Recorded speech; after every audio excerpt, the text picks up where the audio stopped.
कैसे धोनी को खरीदने के लिए पागल थी मुंबई इंडियंस की टीम। साल 2008 का समय था जब लंबे बालों वाला लड़का सबकी जान हुआ करता था। कोई उसके बालों पर फिदा था तो कोई उसके हेलीकॉप्टर शॉट का दीवाना था। चेहरे पर चमक थी, होठों पर मुस्कुराहट और प्रेजेंस ऑफ माइंड इतना था कि एक चींटी भी नजरों से बचकर नहीं जा सकती थी।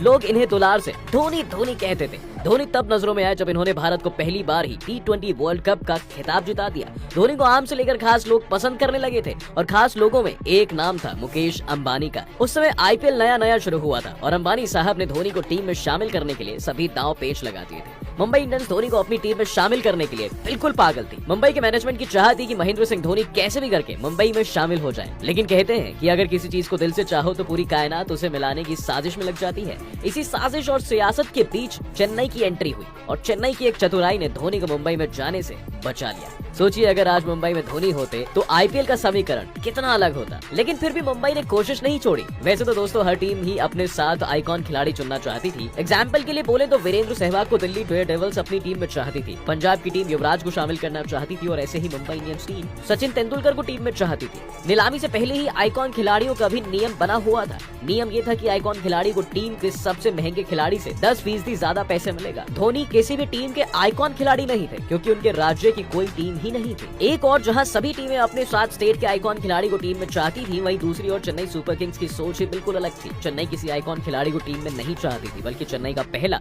और आखिरी प्यार धोनी ही थे। चेन्नई टीम का सबसे पहले लक्ष्य महेंद्र सिंह धोनी को खरीदना था। एक इंटरव्यू में एन श्रीनिवासन ने PTI के साथ खास बातचीत में धोनी को खरीदने को लेकर बहुत सारे खुलासे किए थे। उस समय एन श्रीनिवासन ने अपने एक बयान में कहा था कि सभी टीमें आइकॉन खिलाड़ी चाहती थी और उन्हें टीम के मैक्सिमम पेमेंट वाले खिलाड़ी की तुलना में 10% ज्यादा पैसा मिलना था। इसलिए जब धोनी के लिए बोली लगी तो मैं किसी भी कीमत पर धोनी को खरीदने को तैयार था। धोनी को खरीदने को लेकर मुंबई और चेन्नई के बीच गजब की टक्कर हुई।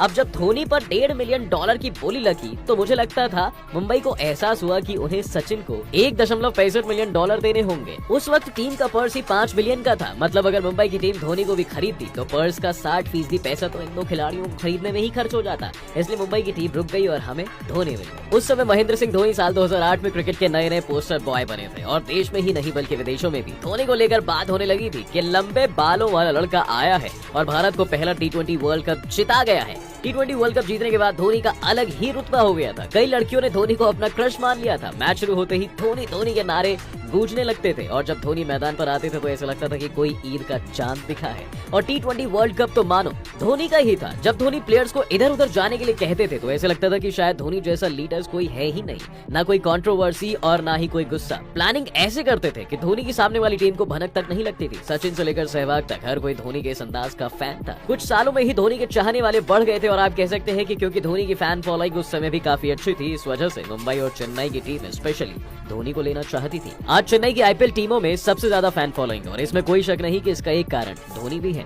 धोनी को लेने की लड़ाई में आखिरी बाजी चेन्नई ने ही मारी। आखिरी तक जाते जाते धोनी को CSK ने $1.5 मिलियन में खरीद ही लिया। आपको बता दें कि धोनी उस ऑक्शन के सबसे महंगे खिलाड़ी भी बनकर उभरे थे और तो और धोनी को लेना चेन्नई सुपर किंग्स के लिए बहुत फायदे का सौदा रहा भाई। धोनी ने अब तक चेन्नई को कुल 4 बार चैंपियन बना दिया है। एक बार पूर्व नीलामी करता रिचर्ड मैडली ने भी रविचंद्रन अश्विन के YouTube चैनल पर बात करते हुए भी कहा था कि कैसे उन्होंने नीलामी के पहले बिडिंग वॉर को शुरू किया और उन्होंने आगे अपनी बात रखते हुए कहा, फिर बैग से उस इंसान का नाम निकला जो अल्टीमेट बैट्समैन महेंद्र सिंह धोनी थे। वहां हमने IPL की नीलामी में पहली बिडिंग वॉर को देखा। धोनी को 2008 की नीलामी में CSK ने $1.5 मिलियन में अनुबंधित किया था। मुंबई इंडियंस उन फ्रेंचाइजी टीमों में शामिल थी जो बिडिंग वॉर का हिस्सा थी, लेकिन चेन्नई सुपर किंग्स के मालिक एन श्रीनिवासन ने मैथमेटिकल योजना बनाई जिससे उसका प्लान सफल हो गया। आज भले ही धोनी संन्यास ले चुके हैं लेकिन हमारे और आपके लिए सीखने की बहुत सारी बातें छोड़ गए हैं। महेंद्र सिंह धोनी एक ऐसी शख्सियत है जिससे हम काफी कुछ सीख सकते हैं। हारने के बाद भी कैसे हौसले को बरकरार रखते हैं। ऐसा नहीं है कि धोनी की जिंदगी में सब कुछ अच्छा ही अच्छा हुआ हो और धोनी को सिर्फ प्यार करने वाले ही लोग मिले हो, नहीं बल्कि धोनी के जीवन में भी कई बुरे दौर आए और धोनी के कई लोग आलोचक भी रहे हैं। धोनी ने ऐसी सिचुएशन झेली है जो शायद हम सुन के ही डर जाए। जिस इंसान ने अपने फेलियर को अच्छे से समझना सीख लिया और उनसे मिली सीख को अपना लिया तो उसे सफल होने से कोई नहीं रोक सकता।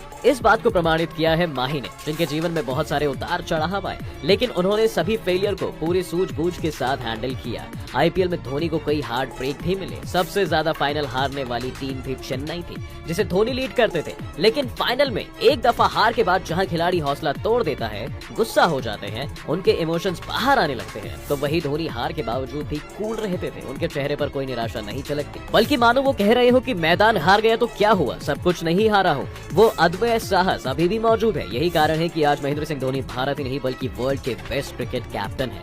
जब महेंद्र सिंह धोनी को अच्छी क्रिकेट खेलने के बाद भी इंडियन क्रिकेट टीम में खेलने का मौका नहीं मिला तो वह निराश नहीं हुए, बल्कि उन्होंने अपने क्रिकेट के खेल को और निखारा और इंडियन क्रिकेट टीम में अपनी जगह पक्की की। दूसरी बात, हम धोनी से ये भी सीख सकते हैं कि कैसे सफलता को बरकरार रख सकते हैं, यानी कि सफल होने के बाद कैसे होश नहीं खोने चाहिए। दोस्तों, इस दुनिया में बहुत कम लोग होते हैं जो अपनी सफलता को संभाल पाते हैं। सक्सेस पाना तो हर कोई चाहता है, लेकिन सक्सेस को बनाए कैसे रखा जाता है, ये आप महेंद्र सिंह धोनी से सीख सकते हैं। जबरदस्त सफलता हासिल करने के बाद भी महेंद्र सिंह धोनी ने कभी भी सफलता को अपने ऊपर हावी नहीं होने दिया, बल्कि वह और मेहनत करते गए। आपको 2011 का वर्ल्ड कप तो शायद याद ही होगा, जब धोनी ने छक्का लगाकर वर्ल्ड कप जिताया था, तो कई खिलाड़ी आउट ऑफ कंट्रोल हो गए थे। कोई शर्ट निकालकर जश्न मना रहा था, तो कोई अलग ही लेवल का सेलिब्रेशन कर रहा था। किसी की आंखों में आंसू थे, तो किसी को विश्वास ही नहीं हो रहा था कि हम वर्ल्ड कप जीत गए हैं, लेकिन धोनी के चेहरे पर एक हल्की सी मुस्कान थी। महेंद्र सिंह धोनी ने 2011 में भारत को दूसरी बार विश्व विजेता बनाया। श्रीलंका के खिलाफ विश्व कप के फाइनल में लास्ट पर छक्का जड़कर धोनी ने भारत को एक बार फिर वर्ल्ड कप जिताया था। इसी के साथ वो भारत के सबसे सफल कप्तान बन गए। यही नहीं, उन्होंने 2014 में चैंपियन ट्रॉफी जीतकर सभी सीरीज अपने नाम कर ली। धोनी एकमात्र ऐसे कप्तान हैं जिन्होंने आईसीसी के सारी ट्रॉफियां भारत को जिताई हैं। महेंद्र सिंह धोनी पहले ऐसे विकेटकीपर हैं जिन्होंने टेस्ट मैच में कुल 4000 रन बनाए थे। इनसे पहले कभी किसी विकेटकीपर ने इतने रन नहीं बनाए थे। इस तरह धोनी ने टेस्ट मैच में रिकॉर्ड बना लिए थे। महेंद्र सिंह धोनी आज के समय में 20 से अधिक ब्रांड के ब्रांड एम्बेसडर हैं। वो क्रिकेट के मैदान पर ही नहीं बल्कि बाहर भी अपने प्रदर्शन से मार्केट की दुनिया पर राज कर रहे हैं। इतनी सफलता मिलने पर भी वो साधारण जीवन जीना पसंद करते हैं। तो दोस्तों, ये थी महेंद्र सिंह धोनी के मुंबई या चेन्नई में जाने की कहानी। अगर वीडियो आपको पसंद आई हो तो लाइक और शेयर जरूर कीजिएगा। और हाँ, आईपीएल शुरू होने वाला है। हम आईपीएल से जुड़ी हर अपडेट आप तक जरूर पहुंचाते रहेंगे, इसलिए अगर आपने पेज को फॉलो नहीं किया है या पेज पर नए हैं तो पेज को फॉलो भी कर लीजिए। और अगर इसे यूट्यूब चैनल पर देख रहे हैं तो चैनल को सब्सक्राइब जरूर कर लें। बाकी हम आपसे मिलेंगे एक नई वीडियो में। तब तक के लिए अपना ख्याल रखिए।